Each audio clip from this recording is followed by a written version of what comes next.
Hello, everybody. Welcome to another exciting episode of Jimmy's Jambox. We're back at it again, and we're going to get on into it. But before we do, as always, please make sure to like, subscribe, push all the buttons, do all the things. You know, I don't know where they are, but you do, and I trust you. And with that being said, here's a quick word from our sponsors. Organic herbs and botanicals, skincare and edibles, wellness for body and mind. The Brothers Apothecary. Fine teas and remedies. Ronald Records. From indie gems to classic hits, discover the heart of local music. With live shows all the time, up close and personal, and regular releases on their in-house label. Ronald Records. Supporting the community, one track at a time. All right, thank you all so much for watching. Again, shout out The Brothers Apothecary, Ronald Records, and Portland Water. Thanks for keeping us hydrated. And with that being said, let's go ahead and get on into it. Here is today's guest. What's up? I'm Tony. Hello. How's it going? Yo, thank you so much for joining us. Dude, thank you so much for sharing your platform and allowing me to be on your podcast. Yeah, definitely. Why don't you tell us a little bit about, who you are, where you're from, what you do? Give us that Tinder profile of your involvement with music. Man, I was born in Portland. Okay. Raised mostly on this side of town, up on Livingston Mountain, pretty rural. Yeah. Spent my college years in Olympia. Okay. And since then, I've been back in Portland pursuing music. I mean, I started with a radio station when I was in college. Ended up just throwing shows and bringing my camera and, eventually started charging for it. And now it's a career. Yeah. So, happy accidents along the way gives me like a decade of experience and here I am. Yeah, I dig that. Being newer to the world of video, coming out of just the general realm of audio, it is interesting when you're like, oh, I'm kind of okay at this. Because, when you're doing music stuff in the beginning, at first you're like, I'm going to make music. Right. So when you finally find something that's adjacent to music, but still like a part of it, you're like, oh. Right. Yeah.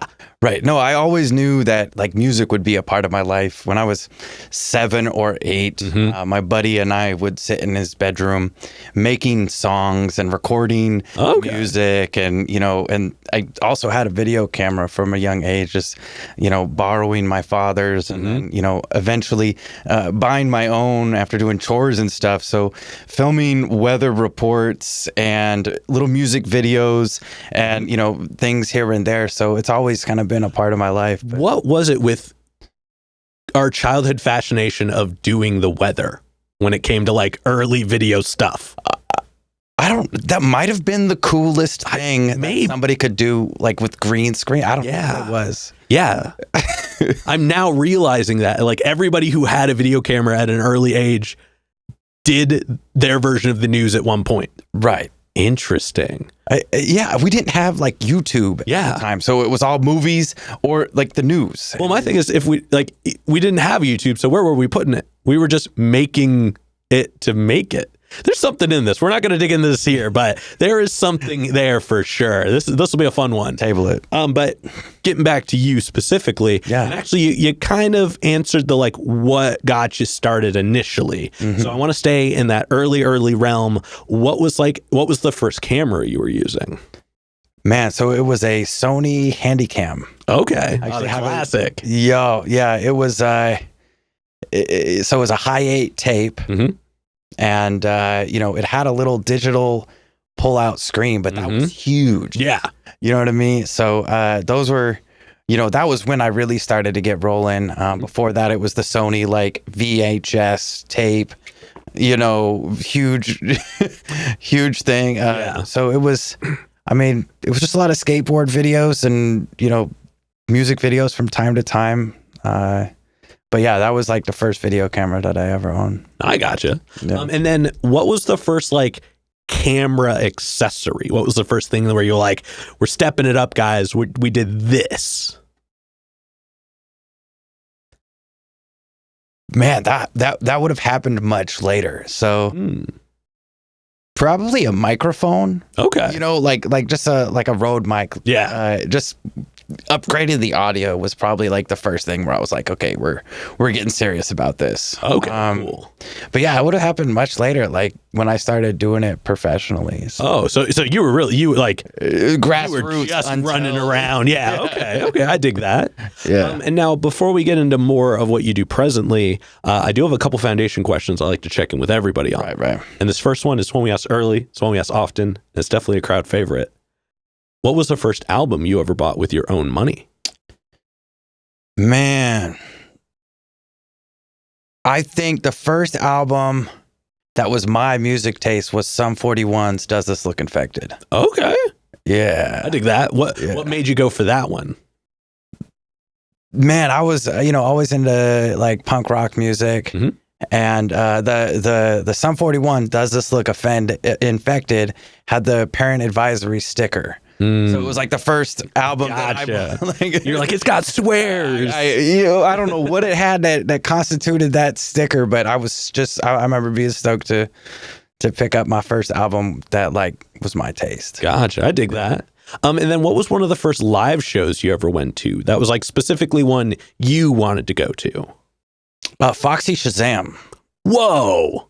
Okay. Do you know about Foxy? I do. Yeah. That's it's a niche. Not a name I expected to hear. They were opening for the Deer Hunter at like the Hawthorne Theater. I was like 17, 18. Mm-hmm. I think our like parents' dads or my friend and I's dad had to come, and they were like sitting in the top balcony, like pissed off because it's a heavier rock and roll band. So yeah, for sure. Well, hey, that's definitely a cool experience. Yeah. And then before we officially get into more of the now, do you? Oh, actually, no. I'm sorry. Usually with music people, I'll ask the kind of expansive question, so I'm gonna do it with you too. Is anybody else in your family like music oriented or like video oriented? Are they creatives as well? Not officially. I think if you go back a generation, my grandfather was involved with the like music production side of things. Gotcha. Worked with Michael Jackson and Diana Ross. Whoa. Okay. Yeah. That's a deep. Yeah. So you do have some lineage in there. Yeah. Gotcha. Yeah, and so definitely, skipped a generation as far as like actively working in the industry. Mm-hmm. But my mother definitely got me into music. Always encouraged me to like listen to what music that I wanted to and explore that. So gotcha. Okay. Yeah. And now, before we officially get into it, do you have a defining moment where you decided you wanted to take it more seriously? How deep do you want to go? Because that defining moment is... Go for it. All right. So long story short, I had an experience that would be scientifically referred to as like sleep paralysis. Whoa. So like there was a moment in my life that I was working 16-hour days, 6 days a week, and just like during the pandemic, and it was like, it was rough. Yeah. But I was like lifted from my bed and in a voice entity, like I was arguing with, going, I don't want to go. And then at some point I was like, I have too much to do. Mm-hmm. And I was dropped. Whoa. And the voice goes, then do it. Whoa. Yeah. Damn. Like not very many people know that story, but that was pretty much the moment when like it was 7 a.m. when I was supposed to sleep. I was graveyard shift, whatever. And I went to my laptop, made a logo for Tone Deff Enterprises. From then, it's like, I haven't looked back. Damn. Yeah. Damn, that's wild. Definitely. Okay. Jimmy's Jambox exclusive. I was going to say, yeah, y'all are hearing it here. That is definitely a crazy experience. Yeah. I guess from that, what did just going to expand on that, I guess. Yeah. What did the first steps after that look like? So you made the logo. What did you do from there?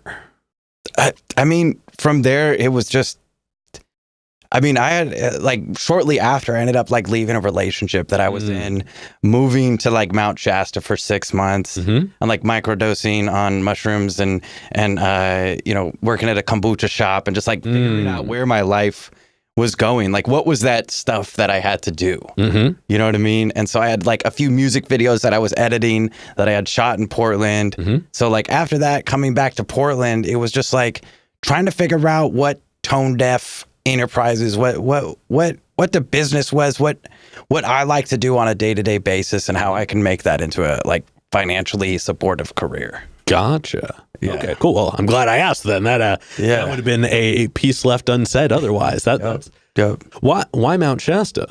I had a buddy down there. Okay, so it was you were just like this Come makes live sense with me. I was like, yep. Hell yeah. Well, shout out to your buddy for that one. That's always cool to have a homie that's like, get over here. Shout out to Van. You know, always good. Hell yeah. Now let's go ahead and let's get on into more you in the present day. Yeah. We're going to get a super easy one out of the way first. How'd you pick the name? That's not as easy as you'd think. No. The name Tone Deff. I mean, Tone is a childhood nickname. Mm-hmm. My name's Tony, but most people call me Tone. Yeah. And then Deff, Deff, was like a play on words when I was doing like open mic nights at the Brick House. Oh, shout out to the Brick House. Shout out to the Brick House. Shout out to Shanahan's, Copa, y'all. Yeah, those are OGs. We're just going to edit in Brick House every time you say. No, I'm kidding. Brick House. But, you know, like, I wasn't the best singer. But looking for a thing to do on a Wednesday night, you know, to keep myself occupied and keep things moving, like it was definitely something I enjoyed doing. But like putting the Deff in there was kind of a joke. Deftones, Tone Deff, and it just kind of. Okay. That's a short answer. I mean that all makes sense. Yeah, and it's cool because I had a drummer who was an Anthony growing up, so he was Tone all the time too. Yeah. So I kind of figured that's where that part came from. Yep. But the rest of it is also really cool as well. Yeah. What made you decide to add the Enterprises onto it? It started off as Tone Deff Media, and that's when I was mainly doing video and stuff. And then the last 2 years, it's been Enterprises because like it felt like it was evolving. And so like to encompass some of the community outreach that I do, I teach kids, and you know, I like to work with different communities, and I wanted to expand it to like further that exploration. You know what I mean? So. It's moved into Enterprises, and then in a couple of months, I'm going to be rebranding even further to like really define, hint, the message and the purpose behind what I'm doing. Gotcha. And is that going to be a full name change or just that last word? Mostly full name change. Oh, but it'll be very reminiscent of the original Tone Deff. It'll be Tone Here's now. No, I'm kidding. Something to consider. But yeah, I'm just this whole business and everything has been just exploring and you know, finding out what I love doing. And so I feel like I'm finally coming to a culmination, answering a lot of those questions, and it's time to like really define it. Well, that's exciting. Yeah. That's exciting. Definitely curious to know, but I won't have you say it on camera because I feel like there's a bigger reveal there. But I am kind of curious to know where it goes next. So definitely looking forward to that. Awesome. Now let's knock out the technical stuff real quick. We're gonna put it right at the beginning so we can get past it. Give us like, you don't got to give us your trade secrets, but give us the key things like primary camera, software you're using, other like big pieces of equipment. What does your general experience look like? Yeah. I mean, at the root of it, I'm a Canon user. I use a pretty modest Canon RP. It's 4K video and 24 megapixels. Okay. Full frame. Uses, you know, the really good glass. And so as far as the body goes, it's fairly modest. It's kind of my go-to. For bigger projects, I'll rent out cinema cameras and, you know, level that up. But I feel like most of the stuff that I do is done with the RP setup. Gotcha. Okay. Yeah. Do you have like a go-to lens size? I love the 85 1.2. When I rent that lens, I mean, it's a $2,000 lens. Yeah. It's not practical to own, but when I do rent it, it's really good for portraits. I've actually shot some concerts with it, which is hard to shoot a concert at 1.2. Yeah, but it, you know, if you hit it right, no, I feel you. Hey, if it helps, we shoot all of this at 1.8. So that is a thing to know. It's one of the few things I know in the world of video. Yeah. And then what are you editing on? For video, it's DaVinci Resolve. So do we. By we, I mean I. Shout out to DaVinci, man. Yeah, y'all are amazing. Keep it coming, and thanks for collaborating with Blackmagic. That goes a long way too. Yeah, Adobe's fine. I used Final Cut for years. Used Adobe after that for near a decade, and then but DaVinci Resolve is everything in one program. Yep, it works. Yep. Are you editing audio in DaVinci as well? Yeah, so I'll use the Fairlight tab for the audio, and color grading is like the none. That I think is what DaVinci is most known for. Yeah, is that its color grading functions are all very available and powerful, and it's all good. Yeah, it really goes a long way. And again, big fan as well. Yeah, and to do the basics is super easy, and then to get deeper into it is very fundamental. Yes. So you're not coding anything; it's all node tree based. So like a code, I can add and delete certain things, but for instance, if my white balance is the same for every clip, but I'm using different angles or I'm grading certain things different, I can copy bits and pieces from each grade into the next clips pretty seamlessly, and then customize it specific pieces from there using the node trees. And so, nerd alert, but that saves so much time when you're really getting into the nitty gritty things where you're, editing 5 different factors, and you want 1 or 2 from each clip to occur across the board. See, I've always appreciated it because I grew up with doing audio is kind of my main background, and I grew up on Logic 8. So I was the one kid using the earlier versions of Logic when everybody else was like, oh, Pro Tools, blah, blah. I was always the one that was like, no, let me buy this book that I have to read the entirety of to use this program. But I always liked it because every powerful function had its own tab. It had its own universe within the key program. And that's what I really like about DaVinci is that it's the same thing. All of the realms kind of live at the bottom, at least on Mac. I don't know if you're PC based and if it's in a different spot, but it's nice to just have this tab is all these function, or all this one function. This tab is all this one. Yeah. But what you do in one space translates over. So no, and the workflow is next to none. I've it's used what Final Cut should have been.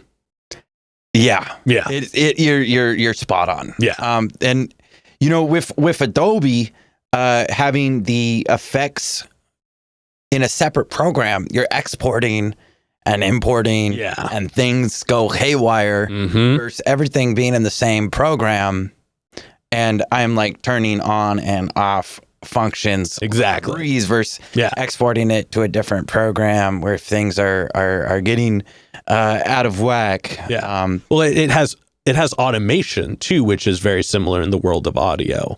I think I like it because it feels like an audio editing program. Definitely. Final Cut I felt didn't. That was the one thing I didn't like about it, is it didn't feel like an audio editing program. It felt like a video editing program. I haven't used Final Cut in years, but when I did, it felt like it was trying to be too easy to use. Yes. I think I got it at the 10 version or something. Oh, so yeah, you got it after they kind of watered down a lot of the experience. They took, because I had the 9 for 3 months. And then I remember everybody being pissed about the 10 version because it took away the color grading. It took away the whatever functionality. And it became too user friendly. Yeah. And then so everybody switched to Resolve, everybody switched to Adobe. And I made that jump with everybody. See, I went from Final Cut to Resolve. So I've never actually done the whole Adobe option, but it sounds like I made the right decision. But we're not here to talk about me. We're here to talk about you. And getting back into it, you have you do a bunch of different types of photography and videography and such. Out of all the ones you do, which one took you the longest to get comfortable with? That's an interesting question.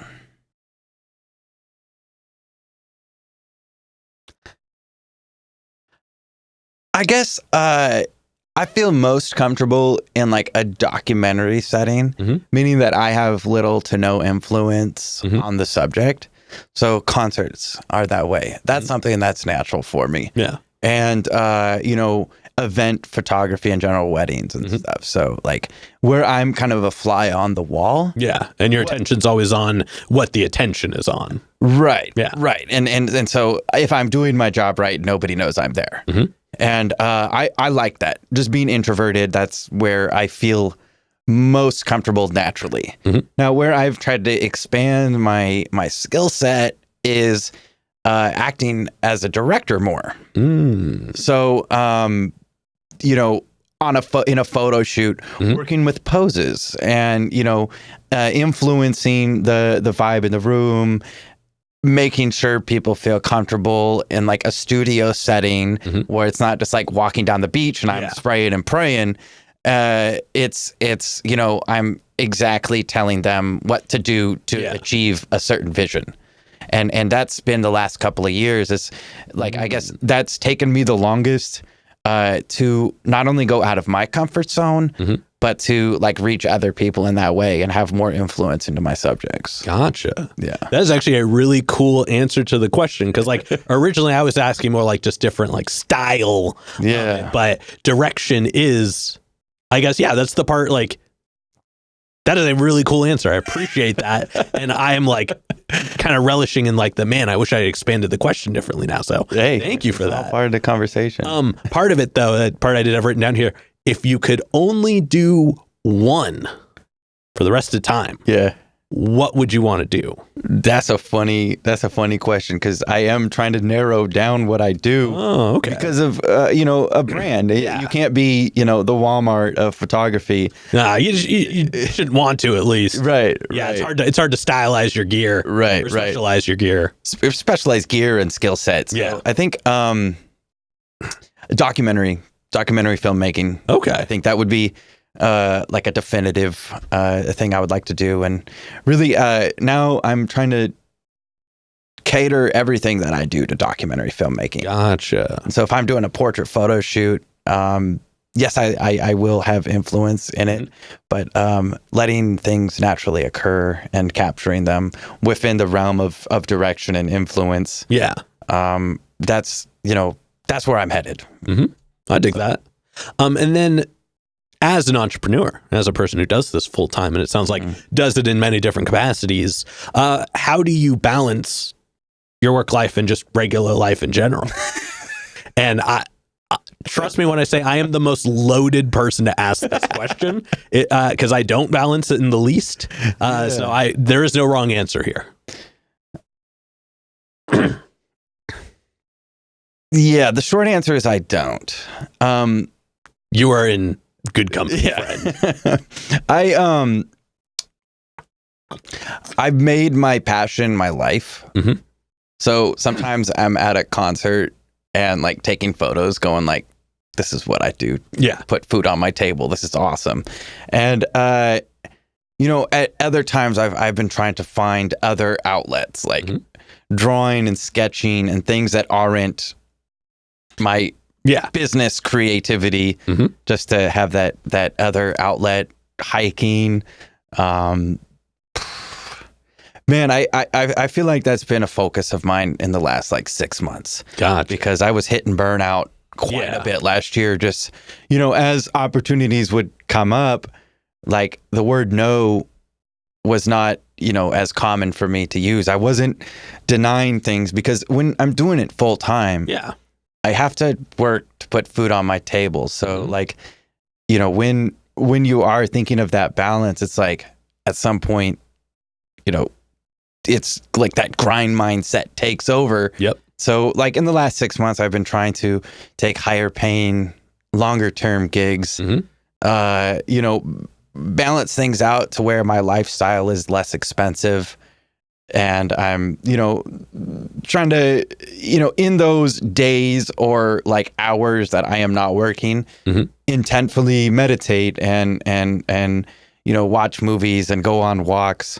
So I am finding those little snippets of time where I'm not working to center and find that balance. Gotcha. Well, that is we're going to bring you back in a year and see what it looks like from there then. It's all growth. And then in just your regular life, so you're not on a job, you're not, doing it for the money.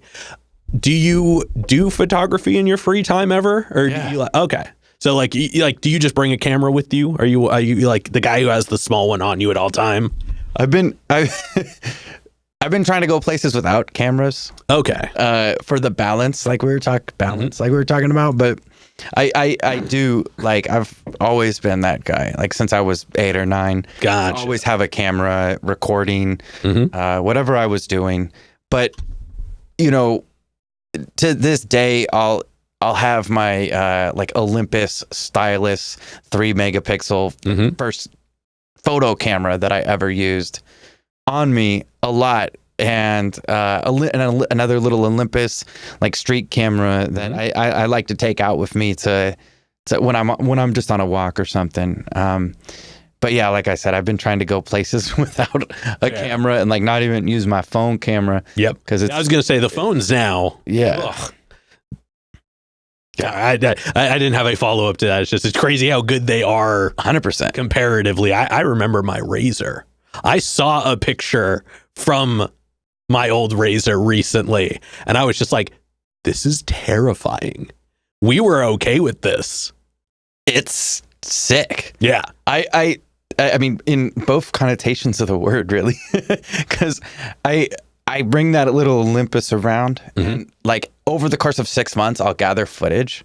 So I'm about due for another reel using that footage. But when I post that footage, it'll be 6 months worth of me just like turning it on quickly at a concert and putting it away, and probably nobody notices. Oh, okay, I dig that. People will ask me more for that footage than the footage from my thousands of dollars worth of equipment. Yeah, because it just has that feel. Vintage. Yeah. Well, and it's candid. People like candid. Yeah. People like these moments that like have not so much no business being photographed, but the necessity to photograph it comes from the inflection of the moment and not from the necessity to photograph it. Right. Yeah. Right. And it just feels more raw. Yeah. And it feels nostalgic. And yeah, that's an interesting narrative that the world is kind of in at the moment, because we've hit this odd, and I'm not going to dig into this. I promise. We're not gonna dive too far. But like, there was that jump from 90s into 2000s, like early 2000s, where like the internet existed, but it hadn't quite become in our pocket full time. So like when the stuff swung back around, you were like, now things I feel like are swinging back around, but they're being manipulated differently. Like the addition of things versus like the keeping of the same has changed because of how like present the opinion of the world is in everything that we do now, versus like more like localized things full time. And so that's it. Whenever people hit me with like it's nostalgic now, I'm just like, it is, but there's still a difference in it versus like what nostalgic like would have meant to like me, or like somebody who's been around a little while, or like like my parents' nostalgia is different than my nostalgia. So getting to that point in life where it is becoming a dividing line in like what is perceived for me versus like people half my age. No, I feel that. I'm going to stir up some feathers, ruffle up some feathers. Let us know in the comments if you agree. But like, I love the fact that people love nostalgic videos. And I have multiple old, what's referred to by the Gen Zs as digicams. And I'll use them and we'll make a cool video. Great. But I am thinking there's like something a little bit more psychological about the desire for vintage. What's popular in the wedding industry right now is Super 8 footage. I think it looks dope. However, with people only using Super 8 footage to document their wedding, I would always caution people. For one, I think you're trying to make your wedding look like what your grandmother's wedding footage looked like, or you're seeking that, And so like having the nostalgic footage is like kind of satisfying that. But I think you'll desire having the actual the clarity, high quality footage of this time period. And when they invent, user-friendly 3D cameras in 20 years, we're going to look at the Sony A7 IV footage and go, wow, this is so nostalgic. Yeah, because it's just old comparatively. But it's this period of time's best technology. Whereas a Minolta Super 8 camera was the 1960s, 70s best technology. I don't know. Super 8 was popular earlier than that. Whatever. I would have believed anything you said. So I should have said it with more confidence. Fact check me. But there's something to be said about that. I caution people from, especially with like events like a wedding. Yeah, something where it's like you only get one. With the music video, it's like you put out one music video with a crappy digicam for that vibe. Yeah. That's dope. Yeah, and then you could do whatever you want with anything after that. Yeah. But like your once in a lifetime moments. You don't try to make them look like somebody's once in a lifetime moments from 50 years ago. You don't you should be apprehensive about just making it an art project. Yeah. When it's supposed to be documenting a moment in time. Right. And actually, this is not in the formats at all, but we're gonna go into it. In the world of wedding videography and photography and such, I've noticed recently that people are starting, because getting into this, I start to follow people now, and there's starting to be that trend of like the reality TV documentary style of weddings. Yep. What are your thoughts on that? I guess is really what I want to know. I think it's dope, but it goes back to the what is your purpose for this? Yeah. Most people are going to watch their wedding video maybe on their anniversary. So, is that like Kim Kardashian vibe of a wedding video going to be funny in 10 years? Yeah. And then if you think it is, go for it. You know what I mean? And it might, but it's like I still caution people. I feel like make that part of the package. That's cool. But like I'll always encourage people to go with like a more like visual testimony to the event. Yeah. Where I do like a music video style wedding video because it's just. I mean, it's what you do, my and it's flavor easy. onto it, and so I'm not not say doing the easy, but you're Hallmark- familiar. Yeah, I'm not doing the Hallmark Bowl crap, but I am doing like a more artistic spin to it, and it's to each their own. Yeah, is what I'm saying. Gotcha. Okay. Yeah. And like I said, that wasn't part of it, so I just wanted to put that in there. But now I want to take a moment and I want to talk about some of your music. Yeah. So I jumped on ye old Spotify. Yep. And you've got a couple tracks on there. Yep. The first one is Dreams, which came out in 2023. It's a little more of a like heady-ish hip hop track with like some like alt vibes in the middle there. Yeah. And then there's Rolly Flexin', which is basically like a rap rock Beastie Boys Limp Bizkit-esque vibe. I want to know first, why is Rolly spelled that way? Thanks for asking. A Rolleiflex camera is a 1950s dual lens reflex camera. So your logo medium on format. Spotify. Yeah. So the album cover is a like recreation. Or yes, the album cover for that track. There we go. Yep. It's a recreation of a Rolleiflex camera. Gotcha. Medium format, like super awesome camera to use. I loved the camera. But the hook is flexing with the Rolly, but it's not a watch. See, that's why I wanted to know what it was, because I didn't grab all the words in time. It is. But I knew it was something. I've had one person get it without that explanation. One person hit me up and goes, "Yo, you're rapping about Rolleiflex," and I'm like, nerd alert, but dope, because it is such a obscure reference. But if you know, you know. Yeah. And I mean, they're both cool tracks. That was kind of the thing that was like my takeaway from it is I was listening to it and I was like, these are both vibes. Like they're recorded well. The execution is solid. Like I didn't feel like you were just like trying to do it to be like gimmicky. Yeah. But I am kind of curious to know what made you record those two tracks?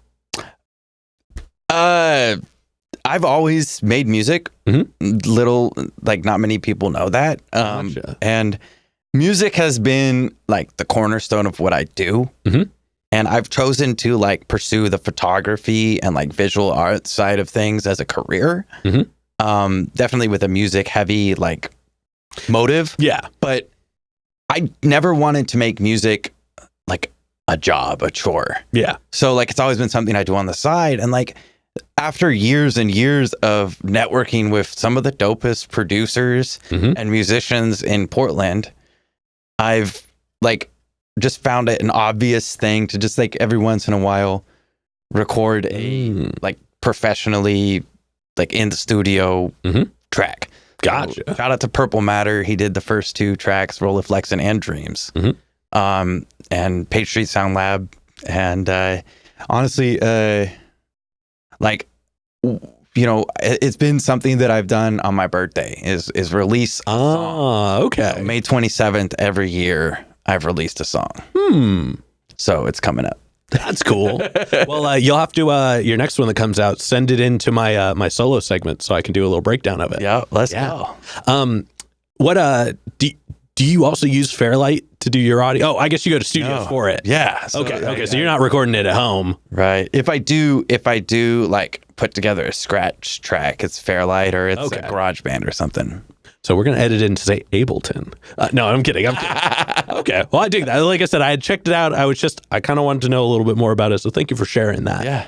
Now I want to segue to the, you most recently did, well, maybe not most recently, but you did recently do a music video with a past guest on the show, Silk Letdown. Yup. Can you kind of, I mean, first of all, shout out Silk Letdown. You guys are rad.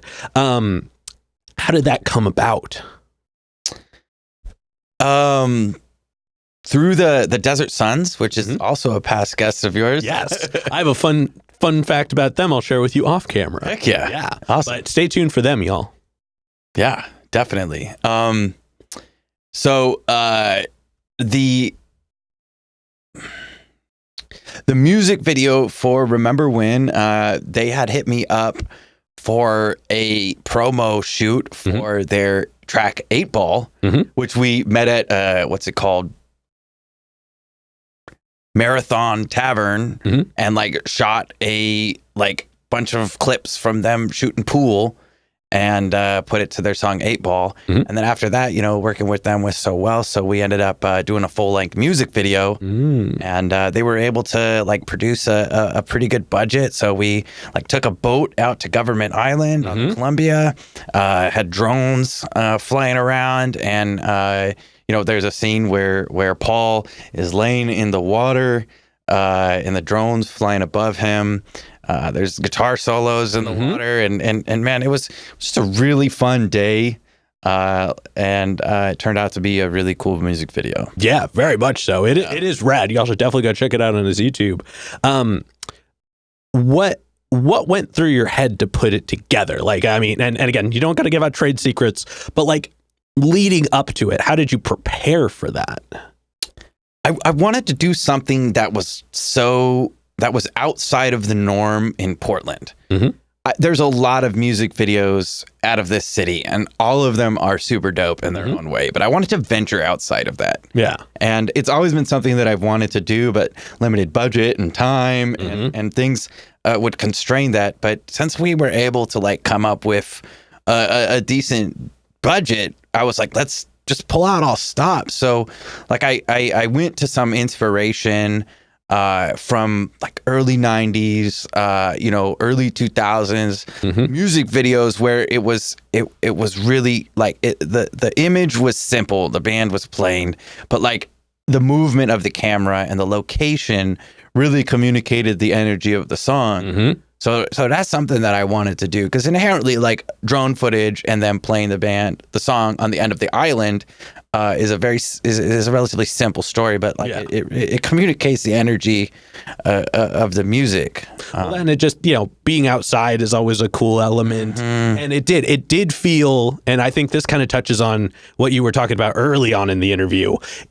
There was direction in the video. It didn't feel like you were just like, all right, I'm gonna go like this while you lip sync. Like, you know what I mean? Like there is maybe not so much like a long-wind narrative story in it, but the video does tell a story. Right. And I think it translates really well. It was like a month-long process back and forth on the storyboard for that. So I used like AI generated images. I love AI storyboarding. Dude. I mean, don't get me wrong. I'm not pro AI for everything. It does write all the bios for the show because I'm not a wordsmith. 100%. But AI storyboarding has helped me come up with all of the promo stuff I do that you guys saw at the very beginning of this episode. Hey, I'm a supporter of AI. Yeah. I'm not afraid of it at all as a videographer.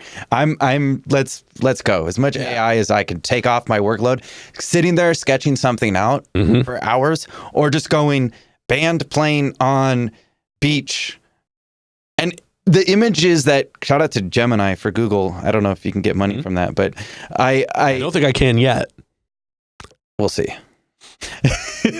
But it comes up with an image, and actually it was really similar to like the band's vibe after like catering my searches to it. And then at one point, one of the scenes had a rug underneath the drum set of the like AI image. And I was like, hey, let's buy a rug for our music video that really looks polished.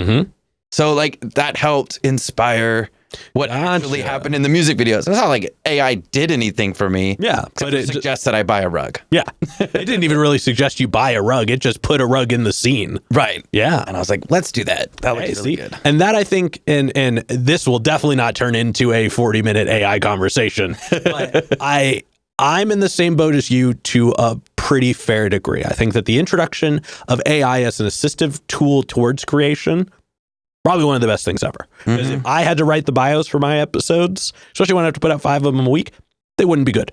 They would not capture the emphasis. But because I could take a fully printed transcript of the entire episode, load it up into there and be like, tell us these things. Right. And it does a great job. It may not spell everything correctly 100% because some people spell their names odd. But that's very easy for me to go through and fix. I always proofread them before I put them out. Yeah. But like, it really does do a good job of, summarizing well. And like you said, with the storyboarding stuff, the visual elements, because like when I was doing the ones for Ronald Records, I needed like a route. I needed kind of a direction because what I was going to talk about was very specific. Right. So like, I wasn't saying like, hey, Ronald Records was established in 18 da da da da. Like, I was trying to like emphasize elements of what they do. Yeah.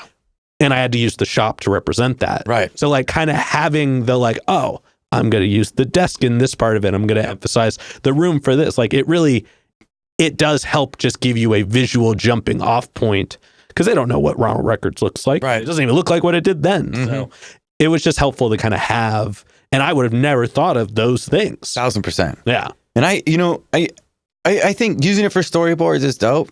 Using it for bios is dope. That's like a super practical use.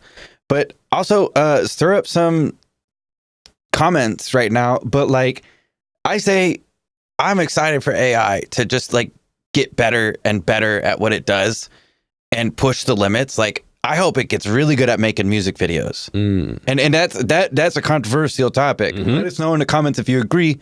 But I can't wait for it to like push me forward. Yeah. Like what does it mean to add the human element to my art? If that's constantly being pushed forward, yeah, definitely a chaotic positive. True. That makes sense. You know what I mean? Because I'm like, I'm constantly adding the human element to differentiate from a computer-generated art piece. That's a good thing for art. Yeah. You know what I mean? Never has there been a time in history where artificial art was like pushing the artist forward. But like in the Renaissance, we went from painting the lady on the couch to like obscure you know, configurations of interpretations of what people are seeing, and it wasn't just like a carbon copy of what. Yeah, it wasn't as realistic. Cameras come out, and art is pushed even more abstract. So, like, maybe it's going to be a good thing. I guess I've never considered the impact photography had on visually created visual art. Yeah. Whoa. That unlocked something for me there. Think about it. First guy to use a paintbrush. Yeah. In an actual canvas. First, like, just versus a wall and a stone stick. wall and a stick. You know, he's like, oh, if I put a feather on the end of this, I can do more, like, whatever. Yeah. I don't know if that guy, like, that actually happened, but I'm sure, like, in some way it evolved. I mean, I'm sure tools got introduced into art at some point pretty early on just because we are as tools. But now we are getting really into the weeds on it. So I want to reel us back in a moment. Yeah, you know. And before I move on to the next part, this next question is probably the densest question in the interview. You know, we talked about your experience with music, or with creativity. Sorry, the default words here. But with just, you know, your craft in general. But when it's just you and, you know, just your creativity one-on-one, all the things that you do within it, what does it all give back to you?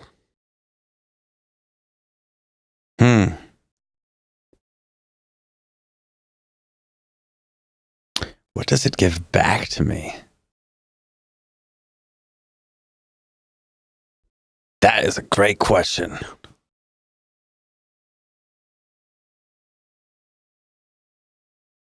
I guess there's like some obvious answers.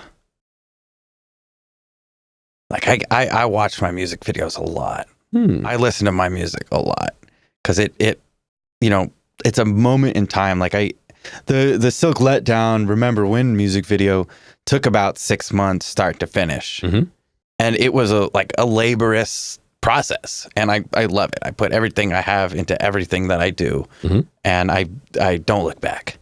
But I love watching the end product, and just like the music video is 3 minutes, but it's 6 months of time into that 3 minutes. So like having that condensed into one piece of art and feeling those emotions that I felt. You know, we've talked about in, you know, off camera, just like computer issues and life. I mean, I lost a friend during the process, and like, you know, all these challenges that come up during the process of making something condensed into something positive. I mean, I feel like that's like on a spiritual level, part of why I do it. You know, like getting into photography started as preserving moments to like feel more present as like a kid with ADHD. You know what I mean? If I'm capturing a moment, I'm like living in the moment just a little bit more. At a concert, taking photos at a concert was like to be present at the concert. And, you know, I've made it a career, which sometimes can feel like it's taken away from that. But the more that I do, having these like condensed instances of like pain and pleasure and everything in between, probably the most quantifiable reward. Oh yeah. Well, thank you for sharing that. Yeah. I always tell people ahead of time, it is the densest question. But I think it's one, in my opinion, it's one of the most important ones. So thank you for going through that with us. Yeah, definitely. Now we're going to go ahead and we're going to move on to some hypothetical questions. Okay. And for these, sky's the limits. The questions are all made up, so the answers are allowed to be as well. All right. But this first one is pretty straightforward. If you could work with any one person, and you know, they can be a person in music, they could be a person outside of it, they could be basically anybody. The only requirement is they have to be alive. Who would you want to work with, and how would you want to work with them? Alive, Miles from Slightly Stupid. Okay. And I want to do a music video for them. Yeah. Oh yeah, I dig that. Yeah. I dig that. Always been kind of my pie in the sky. Fair. And then subsequently, who's local that you're aware of that you haven't gotten to connect with yet, but you would like to? There's a lot of people. I really want to work with Mike Capes. Yeah. At some point, do a music video for Mike Capes. I've suggested it, and eventually the stars will align. Locally, like, would be dope to work with Win. Yeah. Just because of all she's accomplished. Dope MC. Constantly requested to be on the show. If you're watching, when are you coming? Aha. Yeah. That's one of them. Man, there are so many like dope artists in town that I hope to work with one day. Swiggle. Oh yeah, shout out Swiggle Mandela. Yep. Damn. Put me on a spot. I know as soon as we're done answering this question, I'm gonna have like 10. That's okay. I mean, like you said, though, there are plenty. There are so many dope artists. And y'all know what to do at them, as well as put some other people in the comments of who you think you should work with. Yeah, definitely. And then for this next one, like I said before, sky's the limit, and it's pretty literal in this sense. But if you could do a shoot anywhere in the world, and I mean, you wouldn't have to worry about access or like stability or power, any of that, all going to work out great. Where would you want to do it? Ooh. It like a shoot with local people or no, I mean, I'm getting too specific about the hypothetical. Okay. Anywhere in the world.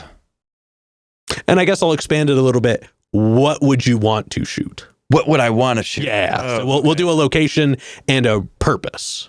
Yeah. I want to shoot in a lot of places. Sicily would be dope.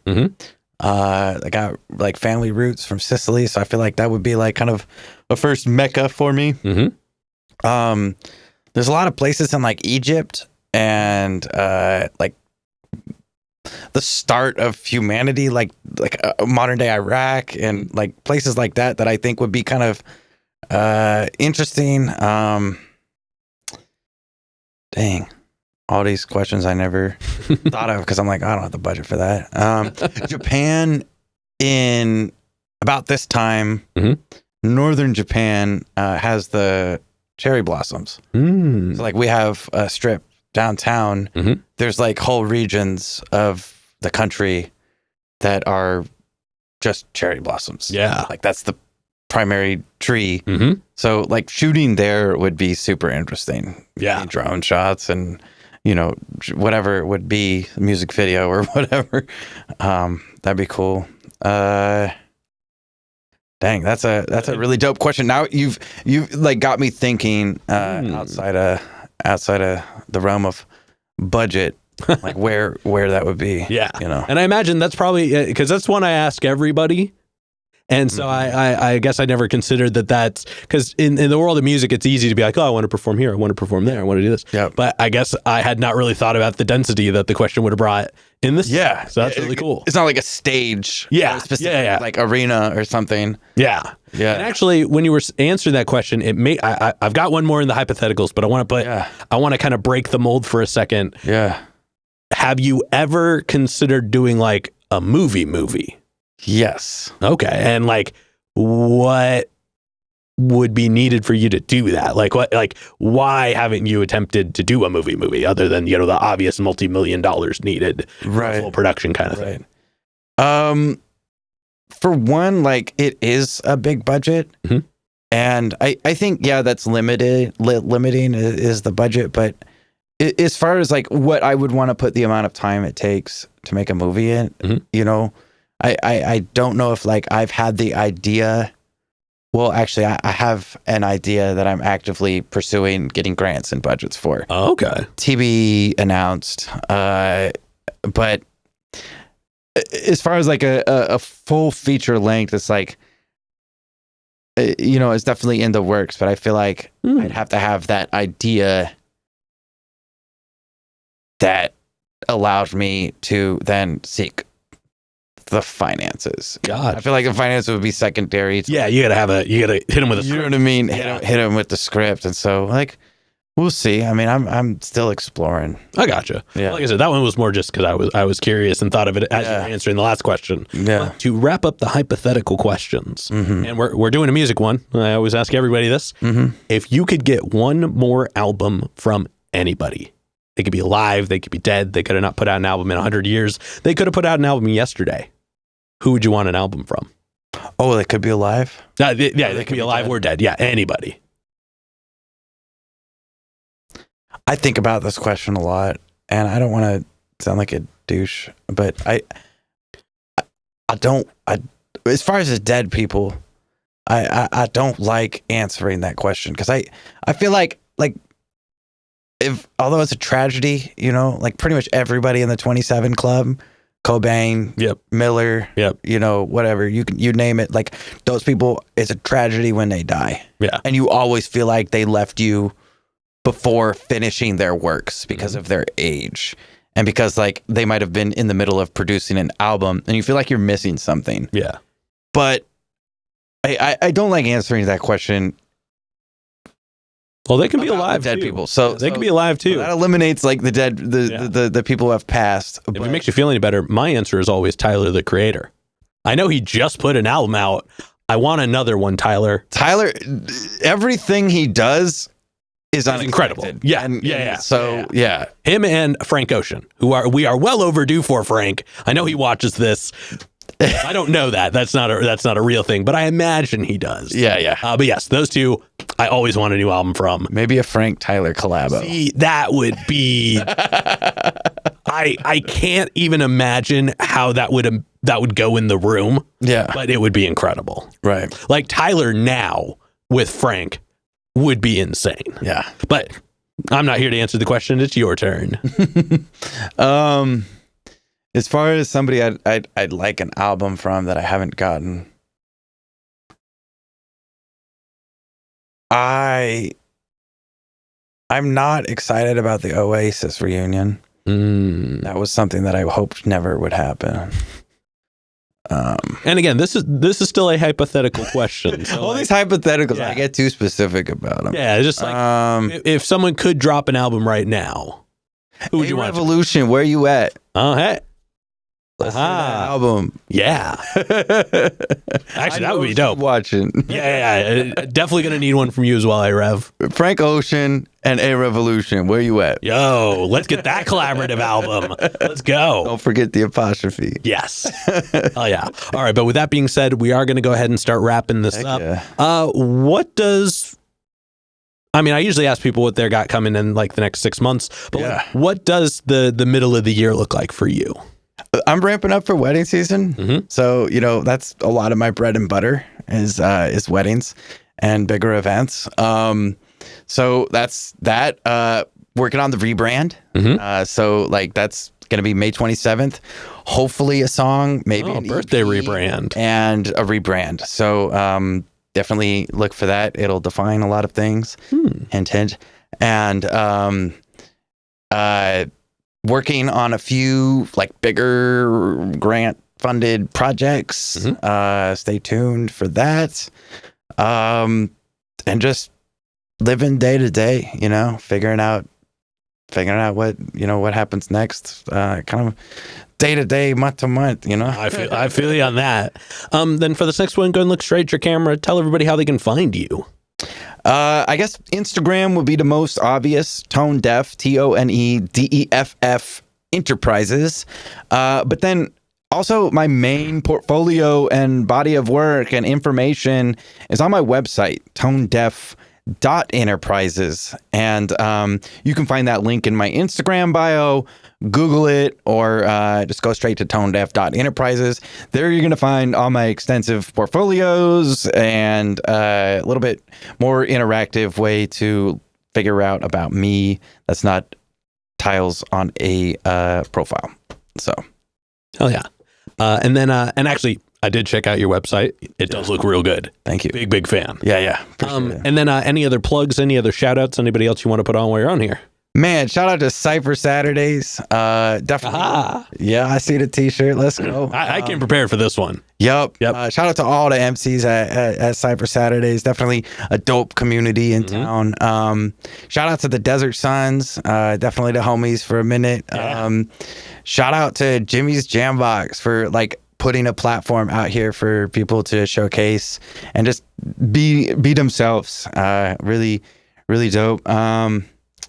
Man, shout out anybody watching this that's like out there creating stuff. Like this didn't exist and you're producing it and releasing it. Mm-hmm. That's like a really dope, vulnerable thing that people can do. So just keep create stuff and put it out there. Hell yeah, I love that. Yeah. And thank you. I appreciate that. Yeah. With that being said, I've got one last question to go. Before we do, I'm going to steal the camera for just a second. Yeah. As always, y'all, please make sure to like, subscribe, push all the buttons, do all the things. I don't know where they are, but you do, and I trust you. And one more shout out to the Brothers Apothecary, Ronald Records, and Portland Water. Thanks for keeping us hydrated. And with that being said, the final question. And this is entirely up to your interpretation.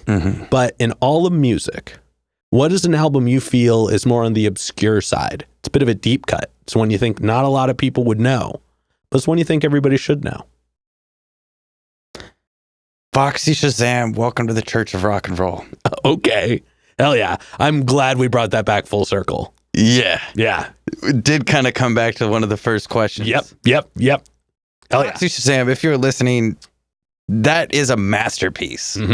And if you're into rock and roll music at all, or if you're not, listen to it anyway. It's still good. It bridges so many gaps. Hell yeah, that is a super solid rec. Yeah. All right. But with that being said, we're going to go ahead and wrap this up. Thank you so much for joining us today. Thank you so much for allowing me to be part of your platform. Yeah, man. And this has been another exciting episode of Jimmy's Jambox. I'm Jimmy. I'm Tone. And we're signing off. Later, y'all. That's a wrap. This is not a podcast. This is a show.